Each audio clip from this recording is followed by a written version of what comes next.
તું સરખું જમી લઈશ ને પછી તને ચોકલેટ મળશે. એ પેલા ચોકલેટ તને નહીં મળે. ઓકે? ઓકે પપ્પા. પપ્પા હાલો ને આપણે ગાર્ડનમાં એન્જોય કરવા જઈએ.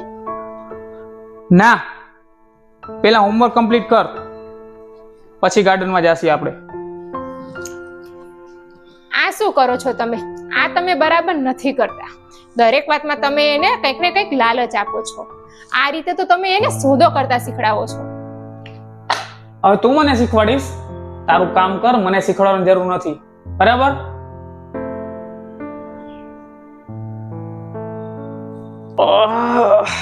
મારી ઇમ્પોર્ટન્ટ મીટિંગ છે ને યાર, ઓફિસે જઈ નથી શકતો યાર, શું કરું?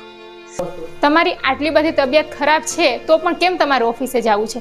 તમે આજે આરામ કરો અને હું તમારા માટે કંઈક બનાવીને લાવું છું, પછી તમે દવા પી લેજો. બેટા, મારા હાટું પાણીનો એક ગ્લાસ ભરી આવ ને, મારું માથું બહુ દુખે એકદમ. તો પહેલા મને ગાર્ડનમાં લઈ જાશો? બેટા, મારી તબિયત બહુ ખરાબ છે અને મારાથી ઊભું પણ નથી હગાતું. તમે કેમ લઈ જાઓ? તો હું પાણી નહીં ભરી આવું, જાઉં છું. આ સોદાબાજી કરતા તમે જેને શીખડાવ્યું છે હવે એ તમને જ ભારે પડશે.